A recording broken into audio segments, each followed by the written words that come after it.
No Jardim Romano, extremo leste de São Paulo, as enchentes são constantes e marcam a história dos moradores. E esse recomeçar, depois que a água volta para o rio, está na alma dos espetáculos criados pelo coletivo Estopô Balaio.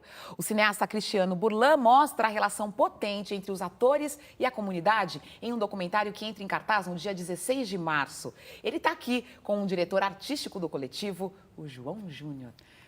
Boa noite. Que bom que vocês estão aqui. Boa noite. Olha só, esse encontro do cinema com o teatro, com esses problemas, com a comunidade, ficou muito potente. Cristiano, quando é que você olhou para o trabalho do Estopô? Eu não sei se eu olhei, acho que talvez eles me encontraram Eles também. te encontraram? Depois que eu fiz o documentário sobre o meu irmão, em 2013, eu realizei vários filmes onde eu fiz uma pesquisa estética, né? E eu tinha me afastado um pouco dessa minha história, que é a periferia de São Paulo, o lugar que eu cresci e vivi durante muito tempo, Capão Redondo. Então, acho que eu fui para a Zona Leste para me reencontrar também. Que maravilha. E vocês buscaram o Cristiano por essa ligação também que ele tinha com esse universo das periferias e pelos outros filmes que ele tinha feito, né? Isso, eu tinha visto Mataram Meu Irmão, uma atriz do coletivo também tinha assistido o filme, o Cris, além de diretor, é um mestre também do cinema, é professor. Ela foi fazer uma aula com ele na escola de teatro, de cinema que ele dá aula, e a partir desse encontro, eu acho que ela também é produtora executiva do filme e do coletivo, Ana Carolina Marinho, e aí a gente foi se aproximando, e aí, enfim, rolou esse encantamento, e isso virou nessa beleza toda aí que tá aí rodando. Um documentário de um lugar, de uma região que é muito castigada, né? Muito castigada. E vocês estão lá há 6 anos nesse local. O que levou o coletivo para esse local? A nossa experiência de migração. Boa parte do Estopô Balaio vem do Rio Grande do Norte, vem do Nordeste. E esse extremo leste de São Paulo, ele é construído por essa experiência de migração desse Nordeste para a cidade, que termina tendo que se espalhar cada vez mais para os extremos da cidade. Então, quando eu fui fazer um trabalho no Jardim Romano com as crianças do bairro, eu me encantei porque eu vi ali o Nordeste e na mesma época estavam chegando outros amigos do Rio Grande do Norte, querendo saber o que estava acontecendo na minha vida por aqui. Eu falei desse pedacinho de Nordeste que estava ali em São Paulo, e por afeto e por empatia nós fomos nos apaixonando, assim, nos afetando. E de pano de fundo tinha toda essa memória da cidade que está ali pautando a memória social do Jardim Romano e a lembrança dos moradores. Claro, claro. A gente vai ver um trechinho que é para a gente começar a falar nesse assunto, que é essa questão mesmo da gente ter a memória devastada. As enchentes fazem isso, né? Claro. Tipo, acabam com a sua casa, levam uns resquícios de memória e levam, né? E vai. Vamos ver um trechinho do documentário. Meu Deus! Como é que eu entro dentro de casa? Tem que ver se a minha casa tá inteira.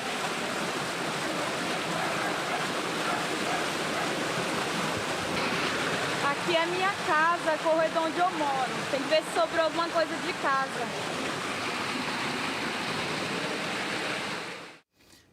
Olha só, e ela fala de um jeito, ali tá, para mim é uma tragédia o que está acontecendo ali no Jardim Romano e o que está acontecendo com ela, e parece que ela está muito tranquila. É uma moradora que também faz parte do coletivo, que também é atriz, né? E as pessoas, como que elas lidam, e como que as pessoas lidam com essa questão do bairro e com esse descaso também?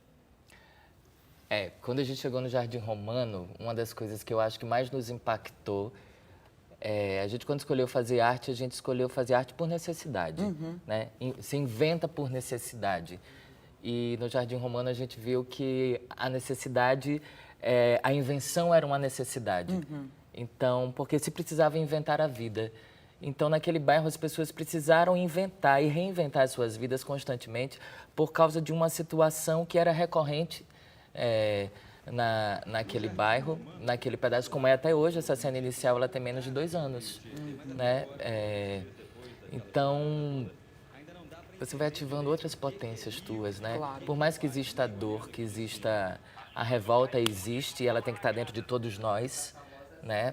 Por situações como essa, porque é dentro de nossa cidade, do nosso país. Enfim, é a vida coletiva que está sendo atingida, mas existe uma coragem peito aberto, um brilho no olho de poder reinventar a vida enquanto a cidade não dá dignidade o suficiente, né? E ao mesmo tempo tem uma cidade ali sendo inventada. Acho que a gente não pode esquecer também que São Paulo vive um apartheid social, né?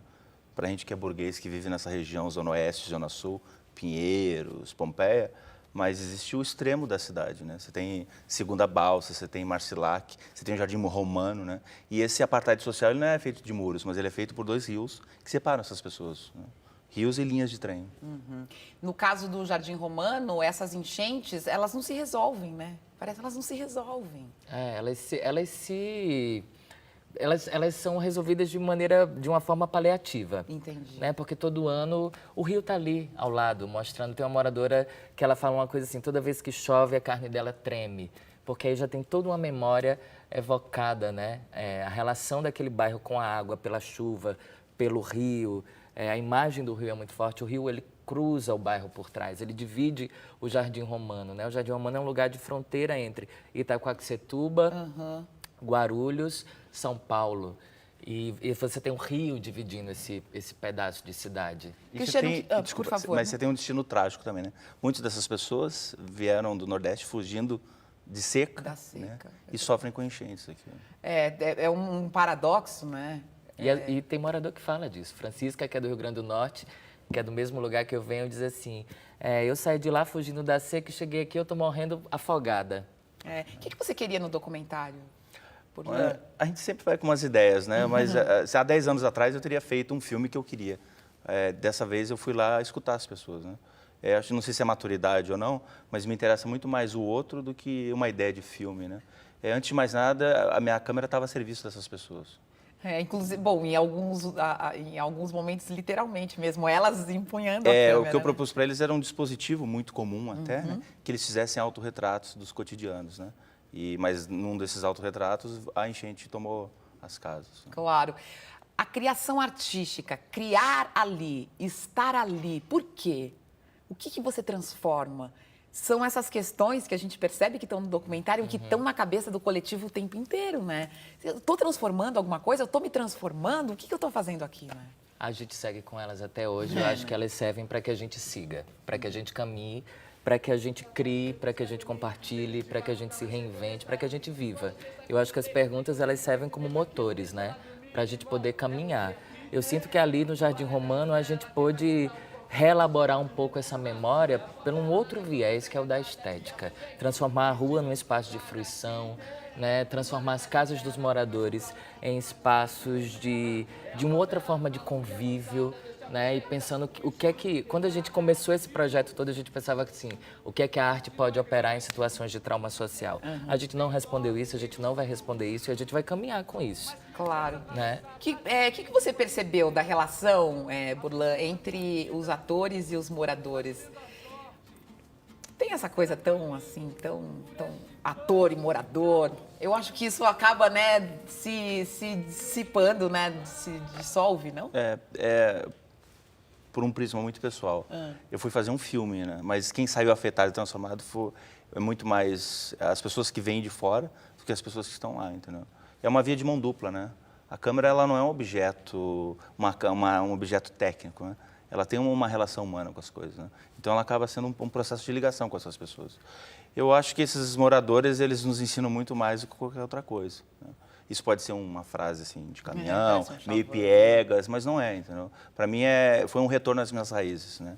Eu espero que o filme esteja à altura da história dessas pessoas, que sempre a relação, você recontar as histórias através da câmera, você está reconstruindo, ressignificando o discurso do outro, né? Existe uma responsabilidade, e a grande problemática disso está numa relação entre ética e estética. É claro. E quando vocês produzem quando vocês estão fazendo esses espetáculos, são 3 espetáculos que estão no repertório da companhia, né? Isso. Essa montagem tem muito das pessoas que estão lá. Como é esse processo de construção dos espetáculos? O coletivo já nasce nessa relação, né? Entendi. Quando a gente se junta com jovens que estão no bairro e que a gente começou a fazer cursos, oficinas de teatro E aí a gente começou a criar uma dramaturgia a partir da história deles e dos vizinhos.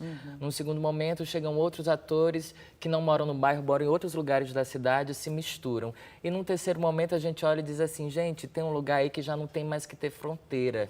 Embora elas ainda existam, embora elas estão discutidas também dentro do teatro, nessa relação ética-estética, nesse campo relacional, né? A gente fala sempre de uma política do cotidiano pra gente, que eu acho que está ali no Jardim Romano, porque quando eu fui fazer teatro, que fiz minha faculdade, eu tinha uma máxima que era assim, não traga o seu problema para a sala de ensaio. Quando eu cheguei no Jardim Romano, o problema era a dramaturgia. Eu não tinha sala de ensaio, a rua era o espaço que eu tinha para criar. Né? Aquelas histórias eram o texto. Então, Shakespeare, Brecht, estava tudo diluído ali na vida, na veia, rasgado. Então, chega uma hora que a gente já não tem mais fronteira, embora elas ainda existam, né? Embora elas ainda sejam discutidas e elas ainda estão presentes. Mas tem um lugar que é o lugar do humano e é por ele. E é por ele que a gente está ali, tentando inventar uma nova possibilidade de cidade, inventar uma nova possibilidade de relação com o outro, ampliar o nosso olhar. Claro. Né? A vida vai muito mais longe do que a gente pode alcançar. Então, se a gente conseguir caminhar com o olhar um pouquinho mais para frente, eu acho que a gente pode inventar uma cidade mais interessante. E o cinema ainda tem uma capacidade de ser um instrumento de precisão para entender o mundo que a gente vive. Né? Não em termos panfletários, mas a câmera como um meio, sabe, como uma possibilidade. Você dá voz ao outro. Né? E hoje, com a democratização dos meios de produção, né, com o celular você pode registrar o teu cotidiano ali. Né? Claro, é. Eu assisti o documentário e lembrei de um conto que está aqui na minha mão, do João Guimarães Rosa, Terceira Margem do Rio. E o final é tão lindo, e eu queria ler para vocês. Vamos ver se Por favor. tá. Olha só. E eu vou ler uma frasinha que eu acho muito lindo, que ele diz o seguinte, o personagem, que ele queria, na verdade, depois de morto, ser colocado numa canoa no rio. E ele diz, eu, rio abaixo, rio afora, rio adentro, o rio. E eu senti um pouco isso, tá? As pessoas integradas com a cidade, com o rio como essa metáfora da vida. Achei muito lindo. Muito obrigada, viu? Obrigado. Eu só esqueci de perguntar uma coisa. E o estopô balaio? O estopô balaio, É a o que expressão, o que é? É. Olha, a gente fala muito em Natal, eu sou de Natal, Rio Grande do Norte, né? Então a gente fala... Está acarretado, né? Não, e aí quando ele vai falar, o sotaque já Vou deu pedir uma para ele falar uma aumentada, palavra. né? Fala mentira. Mentira. Mentira, Amo isso, eu né? amo também. Mentira. Fala, o que mais? Verdade. É de verdade. Essa história é de verdade. Quando a gente tem algo para dizer para o mundo, tem uma coisa, eu já falo, já quero me encher, né, todinho. Então você precisa dizer, você precisa rasgar, você precisa dar o estopô balaio. Você tem que pôr para fora. A gente, quando criou esse coletivo e foi para cima dessa história, porque tinha um negócio que estava aqui que a gente tinha que botar para fora, para a cidade, para o mundo. Como é que eu uso na frase? Dar o estopô balaio. Dá um estopô balaio. Vou usar mais. A Adriana deu o estopô balaio. Boa! Quero fazer isso muitas vezes na vida. Muito obrigada. A gente vai ter outras expressões no Nordeste no programa de hoje. Obrigada, viu? Obrigado.